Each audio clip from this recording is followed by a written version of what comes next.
Shalom, précieux peuple de Dieu. Encore aujourd'hui, c'est quelque chose. En tout cas, nous évoluons par la grâce de Dieu avec notre série Tu aimeras.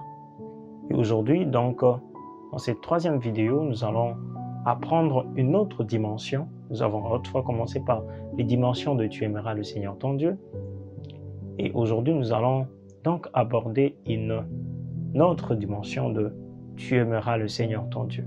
Et voilà la dimension, c'est Tu aimeras le Seigneur ton Dieu de toute ton âme. Tu aimeras le Seigneur ton Dieu de toute ton âme. De toute ton âme. Qu'est-ce que cela veut dire vraiment? Nous devons comprendre que l'âme de la personne est le siège de ses émotions. Le siège de ses émotions, le siège de ses désirs, le siège également de ses passions. C'est dans l'âme que nous sommes passionnés de quelque chose.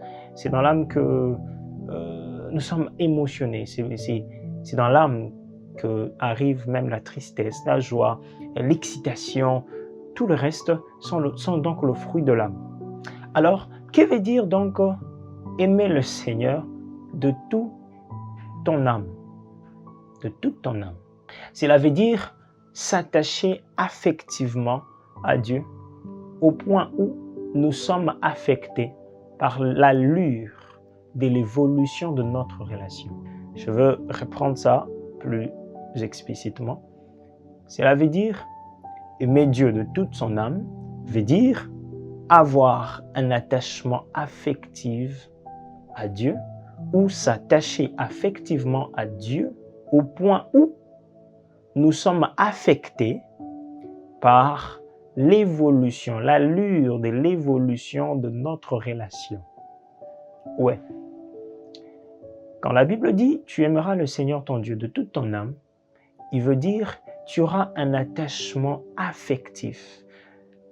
Vous savez, c'est comme un amour qu'on peut avoir pour quelqu'un, où nous sommes tellement préoccupés à lui faire du bien que l'allure de notre relation, la façon dont notre relation avec cette personne évolue, influence aussi notre état physique, influence aussi notre état psychique, influence aussi notre vie, notre état moral, notre état d'âme. C'est ça donc, aimer le Seigneur de toute son âme. Cela veut dire, il arrive des moments où si tu ne pries pas, tu ne te sens pas bien. Si tu ne lis pas la parole de Dieu, tu sens qu'il y a quelque chose en toi qui manque. Si tu ne partages pas de Dieu, si tu ne parles pas de Dieu, si tu ne passes pas du temps dans la présence de Dieu, tu te rends compte qu'il y a quelque chose qui manque vraiment. Qu'il y a quelque chose qu'on perd. C'est comme si tu étais dépourvu de quelque chose. C'est comme s'il y a quelque chose. C'est comme si c'est ça. C'est ce que Dieu veut. C'est ce que Dieu veut. Qu'on atteigne le point où on est affectivement touché, on est émotionnellement touché par l'allure de notre relation avec lui. Quand ça ne va pas, on est capable de pleurer. Où sont partis ces chrétiens encore qui pleurent dans la présence de Dieu parce qu'ils sentent que ça ne va pas. Leur vie, leur relation avec Dieu n'est pas en bon terme avec le Seigneur. La Bible dit dans Jacques, sentez votre misère. Sentez votre misère. Sentez votre détachement avec Dieu. Quand ça ne va pas avec le Seigneur, sentez-le.